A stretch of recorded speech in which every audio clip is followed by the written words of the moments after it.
ஸ்ரீ சக்கரம் பக்தி சேனல் நேயர்களுக்கு பணிவான வணக்கங்கள். இன்றைக்கு கேள்வியும் நானே பதிலும் நானே என்ற நிகழ்ச்சி புதிய முயற்சியாக மேற்கொள்ளப்படுகிறது. தொடர்ந்து உங்கள் ஆதரவை வழங்கி வந்ததற்கும் நன்றி, வழங்குவதற்கும் நன்றி. இன்றைக்கு புதிய முயற்சியாக கேள்வியும் நானே பதிலும் நானே நிகழ்ச்சி துவங்க இருக்கிறோம். இன்றைக்கு உங்கள் சார்பாக பிரபல ஜோதிடர் ஐயா அவர்களை சந்திக்க இருக்கிறோம். நிகழ்ச்சிக்கு போகலாம், வாருங்கள். ஐயா வணக்கம். கேளுங்க ஐயா, ஜோதிடம் என்றால் என்ன? ஜோதிடம் ஜோதிஷம் அதுலேருந்து மருவி வந்தது தான் ஜோதிடம்.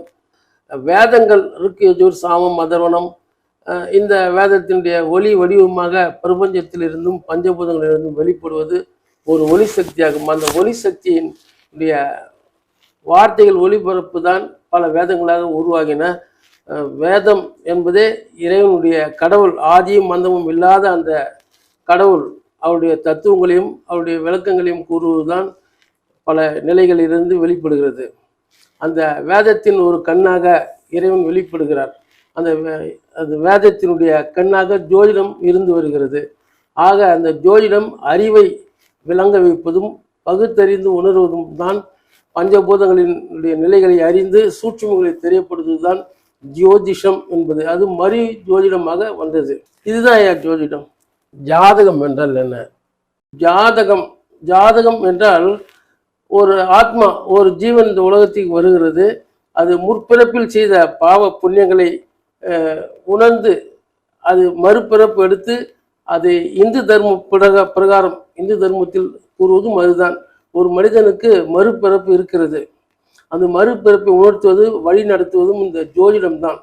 இந்த ஜாதகத்தை, அந்த ஜனன ஜாதகத்தில் முற்பிறப்பில் அந்த ஆத்மா என்னென்ன பாவ புண்ணியங்கள் செய்தது என்பதை உணர்ந்து அதை கழிப்பதற்காகவும் அதை உணர்வதற்காகவும் இன்னொரு பிறப்பு எடுத்து வருவதாக இந்து மதம் நம்பிக்கொண்டிருக்கிறது. அதன் அடிப்படையாக இந்த ஜோதிடம் வகைப்படுத்துகிறது. முன்னோர்கள், ஆண்டோர்கள், 18 சித்தர்கள், காளிதாசர், இன்னும் பல மகான்கள், முன்னோர்கள் பகுத்து பிரித்து தந்ததுதான் இந்த ஜாதக அமைப்பு.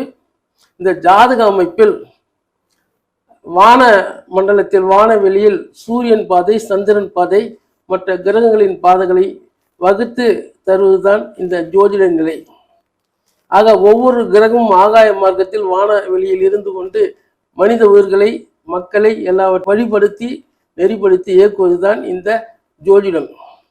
இதை சூரியனுடைய பாதையில் 27 பாகங்களாக பிரித்து எண்ணிலடங்காத கோடிக்கணக்கான நட்சத்திரங்கள் இருக்கின்றன. அதில் குறிப்பாக 27 நட்சத்திரங்கள், அஸ்வினி முதல் ரேவதி வரை, அந்த 27 நட்சத்திரங்களை 12 ராசிகளுக்குள் அடக்கி வழி நடத்துகிறது. ஆக இது மேற்கொண்டு கூற வேண்டுமென்றால் ஒவ்வொன்றிற்கும் ஒவ்வொரு விதிமுறையில் வகுத்தும் பெரியவர்கள் செய்திருக்கிறார்கள். ஐயா, பஞ்சாங்கம் என்றால் என்ன? அதை பற்றி கொஞ்சம் சொல்லுங்க ஐயா. பஞ்சாங்கம் என்பது 5 அங்கங்களை கொண்டது. பஞ்சாங்கம் நாள், வாரம், திதி, நட்சத்திரம், யோகம், கர்ணம், இதெல்லாம் சொல்லக்கூடியது பஞ்சாங்கம். பஞ்சாங்கங்கள், யோகங்கள், கர்ணம், திதி, நட்சத்திரம், வாரம், இதெல்லாம் சொல்லக்கூடிய 5 அங்கங்களை கொண்டது பஞ்சாங்கம். பஞ்சாங்கத்தை படித்தால் ஒரு மனிதனுக்கு நோய் நொடியே வராது என்பது மூத்தோர்கள் சொன்ன வழிமுறை. அந்த பஞ்சாங்கம், ஜாதகம் யார் ஒருவர் கூறுவார்களோ அவர்களுக்கு எதிர்வரும் நிலைகளை தெரியப்படுத்துகிறது. ஆக பஞ்சாங்கம் ஒருவருக்கு தினமும் ஒரு மனிதன் பஞ்சாங்கம் படித்தால் பல நிலைகளில் நாம் உயர்ந்து வருவான் என்று ஐதீகம் இருக்கிறது. இந்த பஞ்சாங்கத்திலே திதி, சூரியனுக்கும் சந்திரனுக்கும் இடையே உள்ள இடைவெளித்தான் ஒரு திதி. அந்த திதியில் பாதியாக கொண்டு வருவது கர்ணம். ஆக இந்த கர்ணத்துக்கு பிறகும் 10 நாள் யோகம் வருகிறது. 24 வகையான யோகங்கள் இருக்கிறது. 11 வகையான கர்ணங்கள் இருக்கிறது. இது எல்லாம் கால அளவை நிர்ணயித்து கண்டிப்பாக அதை குறிப்பறிந்து அந்த ஜோதிட ஜாம்பவான்கள், அந்த உங்கள் அருகாமையில் இருக்கின்ற ஜோதிடம் இருந்து உங்கள் ஜனன ஜாதகத்தை கொண்டு சென்று அவர்களை காட்டினால் சிறப்பாக உங்களை வழி நடத்துவார்கள். அடுத்த கேள்வியை கேளுங்க. அடுத்து பிரம்ம முகூர்த்தம் என்றால் என்ன? பிரம்ம முகூர்த்தம் என்பது வானுலகத்திலிருந்து தேவர்கள், முனிவர்கள் மற்றும் அவர்கள் ஆகாய மார்க்கம் இறைவனை வழிபட்டு செல்லக்கூடிய ஒரு நேரம் பிரம்ம முகூர்த்தம் என்று கூறுவார்கள். அது அதிகாலை 3 மணியிலிருந்து 5 மணி வரை, குறிப்பாக 3, 5 என்று சொல்வார்கள். 3 மணிக்கே அந்த ஆகாய மார்க்கமாக வானவெளியில் ஞான ஒளியாக அந்த தேவர்கள் முனிவர்கள் பூலோகத்தில் இருக்கின்ற ஆலய தரிசனம் செய்வார்கள். அந்த நேரத்தில் விழித்திருந்து நாம் கண் விழித்து எழுந்து இறைவனை தொழுது பிறகு நம் அன்றாட பணிகளை செய்தோமானால் வெற்றி மேல் வெற்றி நமக்கு கிடைக்கும். அதுவே பிரம்ம முகூர்த்தம். 3:30 மணியிலிருந்து 5 மணி வரை குறிப்பிட்ட காலம் பிரம்ம முகூர்த்தம் என்று கூறுவார்கள். நீசபங்க ராஜயோகம்னு ஒன்று சொல்றாங்க. அதை பற்றி நீசபங்க ராஜயோகம் நல்ல சிறப்பான ஒரு கேள்வி கேட்டீங்க. இப்போ மீனத்தில், மீனம்ன்றது 12வது வீடு, காலபுருஷத்தில் 12ஆம் வீடு. அந்த மீனத்தில் இருக்கக்கூடிய புதன் என்ன செய்யறாருனாக்கா நீச்சமாயிடுவார். புதன் நீச்சமானதுனால புதனுக்கு வீடு விட்ட அந்த குரு பகவான் கடகத்தில் உச்சமா இருக்கார். அப்போ நீச்சமா இருக்கின்ற ஒரு கிரகத்திற்கு வீடு கொடுத்த புதனுக்கு வீடு கொடுத்த அந்த குரு பகவான் கடகத்தில் உச்சமா இருக்கார். அப்போ ஒரு நீச்சனுக்கு வீடு விட்ட காரணத்தினால் அந்த வீட்டினுடைய அதிபதி உச்சம் ஆட்சி பெற்றால் அந்த நீச்சம் போயிட்டு நீச்சமே பங்கமாய் நீச பங்க ராஜயோகம். அந்த தசாபுக்தி காலத்துல ஜாதகருக்கு ஒரு சிறப்பான ஒரு நிலைகள் வரும். அது நீசபங்க ராஜயோகம். ஐயா, எல்லா கிரகமும் பார்வை இருக்குன்னு சொல்றீங்க. ஒவ்வொரு கிரகத்தின் பார்வை என்ன என்ன அது சொன்னீங்கன்னா நல்லா. கிரக பார்வைகள் எல்லா கிரகமும் பார்த்தீங்கன்னாக்கா 7ஆம் இடத்தை பார்க்கும். சூரிய பகவான் ராகு கேது வரைக்கும் எல்லாமே 7ஆம் பார்வையை பார்க்கும். சனீஸ்வர பகவான் பார்த்தீங்கன்னாக்கா 3, 7, 10. குரு பகவான் 5, 7, 9 தான் இருக்க முடியல 5ஆம் இடம், 7ஆம் இடம், 9ஆம் இடம் பார்ப்பாங்க. செவ்வாய் பார்த்தீங்கன்னாக்கா செவ்வாய் கிரகம் 4ஆம் இடம், 7ஆம் இடம், 8ஆம் இடம் பார்ப்பாங்க. சூரியன் செவ்வாய் பார்த்தீங்கன்னா 4, 7, 8. புதன் பார்த்தீங்கன்னா அதுவும் 7ஆம், எல்லா பேரும் 7ஆம். குரு பகவான் பார்த்தீங்கன்னாக்கா 5, 7, 9. ஆக இப்படி அந்த கிரக பார்வைகள் அது இருக்கிற இடத்துல ஒவ்வொரு கிரகமும் தான் இருக்கிற இடத்துல இருந்து பார்க்குற இடம் சிறப்பாக இருக்கும். அது ரொம்ப ரொம்ப சிறப்பாக இருக்கும். அதான் கிரக பார்வைகள் பெற்றால் சிறப்பான அந்த ஜாதகம் நன்றாக இருப்பார்கள். ஆக எல்லா கிரகமும் 7வது பார்வை பார்க்கும். அதன் பிறகு செவ்வாய் பார்த்தீங்கன்னா 4, 7, 8. குரு பகவான் 5, 7, 9. சனீஸ்வர பகவான் 3, 7, 10. கேந்திரம்னா என்ன? கேந்திரம் என்றால் ஜாதகத்தில் 1ஆம் வீடு, 4ஆம் வீடு, 7ஆம் வீடு, 10ஆம் வீடு. இது ஒரு வீட்டுக்கு ஒரு 4 சுவர்கள் இருக்கிற மாதிரி 4 பக்கம் ஒரு சுவர் அதுன்னு ஒரு வீடுன்னு கணக்கு. அதுக்கு மேலே மூடி போட்டு மூடணும். அப்போ 4 பக்கம் சுவர் மாதிரி ஒரு ஜாதகருக்கு 4 இடம் சிறப்பாக இருக்கணும். 1ஆம் இடம் லக்னம், 4ஆம் இடம் மாதாவுக்கு உண்டான இடம், அம்மாவுக்கு உண்டான இடம், பாக்கியஸ்தானம். அதே மாதிரி 7ஆம் வீடு பார்த்தீங்கன்னாக்கா கலத்திரம். மனைவி ஆணுக்கு பெண்ணுக்கு சிறப்பாக அமையக்கூடும் கலத்திரம். அந்த கலத்திரம் இடம் சிறப்பாக இருக்கணும். இதெல்லாமே நல்லா இருந்தால் கூட 10ஆம் இடம் எப்படி ஜீவனஸ்தானம், ஜாதகர் இருக்காரு, பாக்கியஸ்தானம் இருக்கு, மனைவி சொல்லியாச்சு. 10ஆம் இடம் 10ஆம் இடம் சிறப்பாக இருக்கணும். அங்கே தான் அந்த ஜாதகர் உழைச்சி பொன் பொருள் சேர்க்க முடியும். அந்த இடம் சிறப்பாக இருக்கணும். 1, 4, 7, 10 இதெல்லாம் நல்லா இருந்தால் தான் நல்லா இருக்கும். ஜாதகர் நல்லா இருப்பார். ஒரு வீட்டுக்கு எப்படி 4 சுவர் இருக்கு, அதே மாதிரி ஜாதகருக்கு 4, 1, 4, 7, 10 சிறப்பாக இருக்கணும்ன்றது தான் கேந்திரம்னு பேர். அதுக்கு திரிகோணம்னா அதை பற்றின ஒரு சின்ன ஒரு விளக்கம். திரிகோணம் இதுவும் நல்ல ஒரு அருமையாக கேட்டிருக்கீங்க. 1, 5, 9 ஜாதகத்தில் ஒரு வீடு கட்டணும்னாக்கா 4 சுவர் இருக்கு. 1, 4, 7, 10. கேந்திரம் 4 சுவத்துக்கு மேலே அது மூடி போட்டு மூடணும் இல்லைங்களா? அதுதான் 1, 5. 5ன்றது புத்திரஸ்தானம், பூர்வ புண்ணியஸ்தானம். ஒரு ஜாதகருக்கு புத்திரஸ்தானம், பூர்வ புண்ணியஸ்தானம் சிறப்பாக இருக்கணும். அதே மாதிரி 9ஆம் இடம் 3வது திரிகோணம். அந்த 9ஆம் இடம் பார்த்தீங்கன்னா அதுவும் நல்லா சிறப்பாக இருக்கணும். பாக்கியஸ்தானம், தர்ம கர்மாதிபதி பற்றி சொல்லக்கூடிய இடம். 9, 10 ஒவ்வொரு ஜாதகத்தில் 9, 10 தர்ம கர்மாதிபதி பற்றி சொல்லக்கூடிய இடம். ஆக திரிகோணம் பார்த்தீங்கன்னாக்கா 1, 5, 9. அந்த 9 சிறப்பாக இருக்கணும். ஐயா, அந்த சந்தியா நேரம் அப்படின்னா என்ன, அது கொஞ்சம் சொல்லுங்க. சந்தியா நேரம் என்பது இறைவன் காலை முதல் மாலை வரை சூரிய உதயத்திலிருந்து சூரிய அஸ்தமனம் வரை ஒரு பகல் பொழுது. அதன் பிறகு சூரிய அஸ்தமனத்திலிருந்து அடுத்த நாள் வரை இரவு பொழுது என்று குறிக்கிறோம். ஆக அந்த ஒளி விலகுகின்ற நேரமும் இருள் வந்து சேர்கின்ற நேரமும் குறிப்பாக 4:30 5 மணி முதல் 6 6:30 வரை அந்த சந்தியா நேரம்னு குறிப்பிடுவார்கள். இன்னும் புராண செய்தியாக சொல்ல வேண்டும் என்றால் இரண்யன் பிரகலாதன் சம்பவம் கதை சரித்திரம் எல்லோருக்கும் தெரியும். அந்த இரவும் பகலும் இல்லாத ஒரு நிலை, அது சந்தியா நேரம். இருள் வர ஆரம்பிக்கும், ஒளி விடுதலை வாங்கி செல்ல இருக்கும். அந்த குறிப்பிட்ட நேரம் 5லிருந்து 6 வரை, 6 6:30 வரை, 4:30 6 அந்த நேரம் வந்து பார்த்தீங்கன்றால் ஒளி மங்கும், இருள் ஓங்கும். அது சந்தியா நேரம். அந்த நேரத்தில் நாம் இறைவனை தொழுதும் வழுதும் வழிபட்ட முன்னால் சிறப்பாக இருக்கும். அது சந்தியா நேரம், சிறப்பான நேரம். ஐயா, அமாவாசை அதை பற்றி கொஞ்சம் சொல்லுங்க. அமாவாசை என்றால் என்ன? அமாவாசை என்பது சூரியன் சந்திரன் இருவரும் ஒன்று இணைந்து இருப்பது அமாவாசை. ஒரு ஜாதக நிலையில் பார்த்தீர்கள் என்றால் 360 டிகிரியாக வானவெளியை நாம் பிரித்து வைத்திருக்கிறோம், முன்னோர்கள் பிரித்து வைத்திருக்கிறார்கள். அந்த வானவெளியில் சமசப்தமியாக சூரியனுக்கு நேர் எதிரில் வருவது ஒரு நிலை, சூரியனும் சந்திரனும் ஒரே நிலையில் இருப்பது அமாவாசை என்று கூறுவோம். அந்த சிவசக்தி யோகம் என்று கூட அதை குறிப்பிட்டு சொல்வார்கள். பரமசிவனும் பார்வதியும் இணைந்த நேரம், சிவபெருமானும் பார்வதி இணைந்த நேரம், அது வந்து அமாவாசை யோகம், சிவசக்தி யோகம் என்றும் சொல்லுவார்கள். ஐயா, அந்த பௌர்ணமி பற்றி, அதை பற்றி. பௌர்ணமி என்பது சூரியன் எங்க இருக்கிறார் அவருக்கு நேராக சமசப்தமியாக 7ஆம் இடத்தில் வருவது பௌர்ணமி. இந்த பக்கம் சூரியனும் சந்திரனும் நேர்கோட்டில் சமசப்தமியாக 7ஆம் இடத்தில் இருந்தால் அது பௌர்ணமி என்று குறிப்பிடுகிறோம். ஆக இது கிருஷ்ணபட்சம் சுக்லபட்சம், சுக்லபட்சம் கிருஷ்ணபட்சம் என்று குறிப்பிடுவார்கள். பௌர்ணமியை வந்து பௌர்ணமி 15வது திதியாக வரும். ஆக அந்த திதிகள் 15 வகைப்படும். அந்த 14 நாட்கள் 14 திதி முடிந்தது 15வது திதியாக பௌர்ணமி வரும். அந்த பக்கம் பார்த்தீங்கன்னா 15வது திதி அமாவாசையாக வரும். ஆக சிறப்பான காலகட்டங்கள்.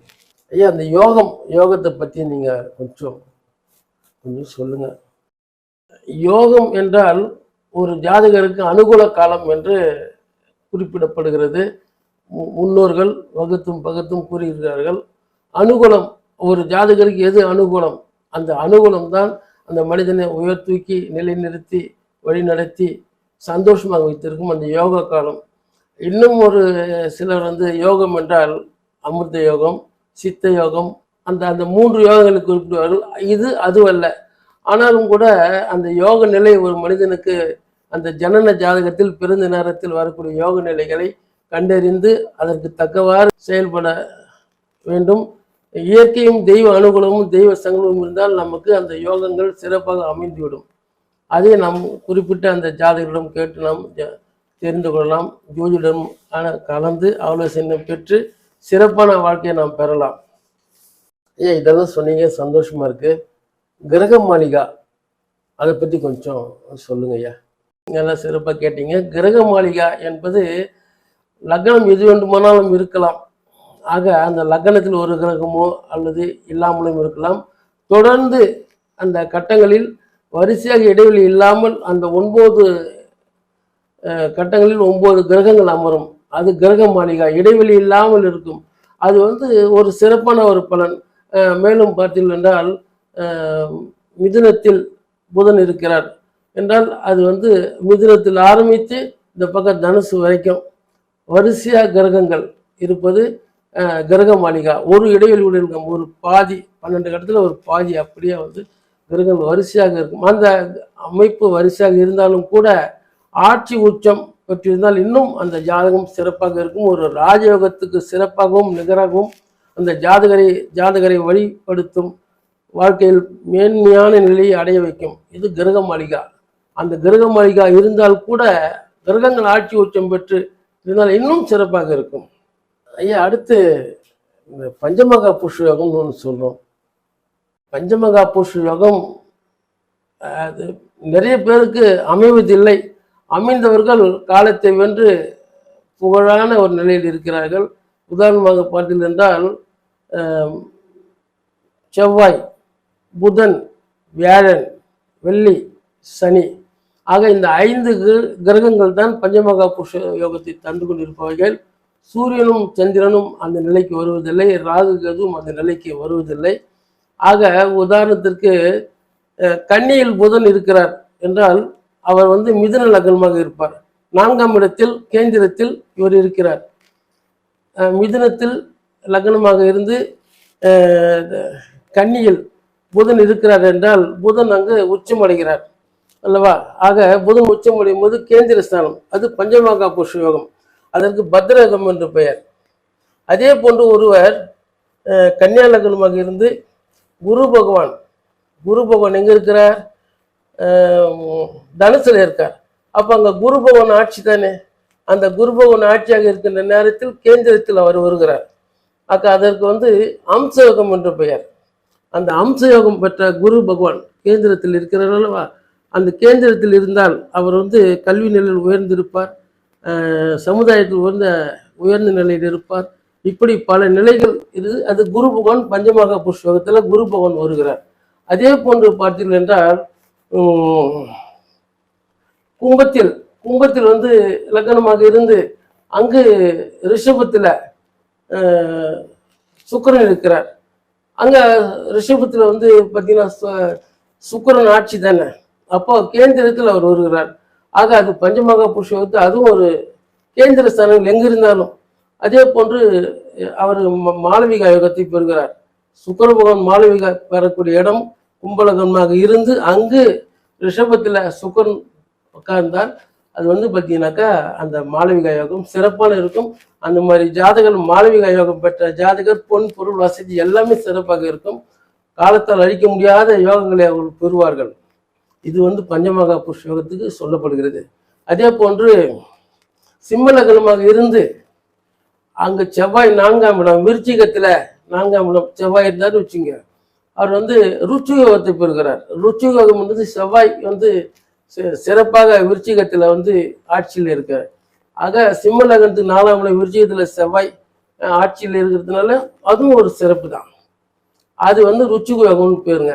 அதே போன்று பார்த்தீங்கன்னாக்கா இந்த துலா லக்னம் துலா விருச்சிகம் தனுசு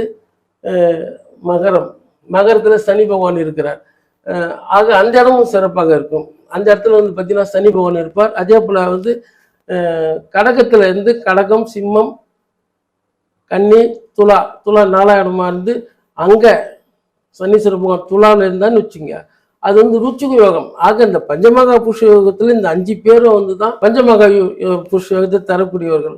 ஆக இதெல்லாம் சிறப்பான ஒரு நிலை இருக்கிறதுனால பஞ்சமகா புருஷ யோகம் எந்த ஒரு ஜாதகரையும் உயர்நிலைக்கு கொண்டு செல்லும். சசியோகம் பெற்ற ஒரு ஜாதகர் தைரியசாலியாக இருப்பார், பல வெற்றிகளுக்கு சொந்தக்காரராக இருப்பார். இது நான் சொல்லவில்லை, பஞ்சமகா புருஷ யோகம் 17 சித்தர்களிலிருந்து ஜோதிடம் உருவாக்கின அந்த காலத்தில் ஒவ்வொரு கிரகத்துக்கும் ஒவ்வொரு யோகம், அந்த யோக அமைப்பை பெற்றவர்கள் சிறப்பாகவும் இருப்பார்கள். கேந்திரம்னா என்ன? கேந்திரம் என்றால் ஜாதகத்துல 1ஆம் வீடு 4ஆம் வீடு 7ஆம் வீடு 10ஆம் வீடு, இது ஒரு வீட்டுக்கு ஒரு 4 சுவர்கள் இருக்கிற மாதிரி 4 பக்கம் ஒரு சுவர் அதுன்னு ஒரு வீடுன்னு கணக்கு. அதுக்கு மேலே மூடி போட்டு மூடணும்.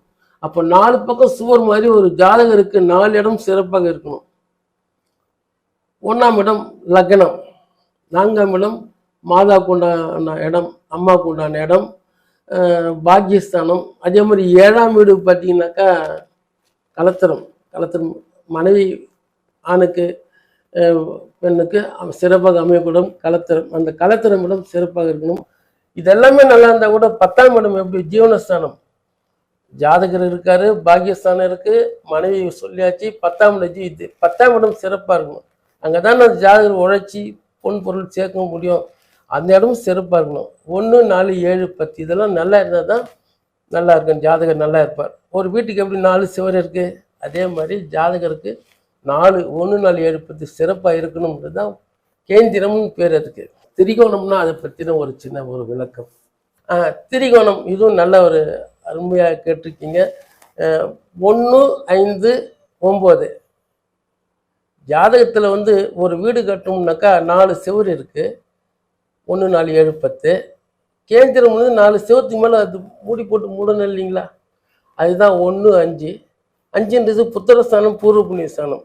ஒரு ஜாதகருக்கு புத்திரஸ்தானம் பூர்வ புண்ணியஸ்தானம் சிறப்பாக இருக்கணும். அதே மாதிரி 9ஆம் இடம் 3வது திரிகோணம், அந்த 9ஆம் இடம் பார்த்தீங்கன்னா அதுவும் நல்லா சிறப்பாக இருக்கணும். பாக்கியஸ்தானம், தர்ம கர்மாதிபதி பற்றி சொல்லக்கூடிய இடம். 9, 10 ஒவ்வொரு ஜாதகத்தில் 9, 10 தர்ம கர்மாதிபதி பற்றி சொல்லக்கூடிய இடம். ஆக திரிகோணம் பார்த்தீங்கன்னாக்கா 1, 5, 9, அந்த 9 சிறப்பாக இருக்கணும். ஐயா, எல்லா கிரகமும் பார்வை இருக்குன்னு சொல்றீங்க. ஒவ்வொரு கிரகத்தின் பார்வை என்ன என்ன அது கொஞ்சம் சொன்னீங்கன்னா நல்லா இருக்கும். கிரக பார்வைகள் எல்லா கிரகமும் வந்து பார்த்தீங்கன்னாக்கா 7ஆம் இடத்தை பார்க்கும். சூரிய பகவான் வந்து ராகு கேது வரைக்கும் எல்லாமே 7ஆம் பார்வையை பார்க்கும்.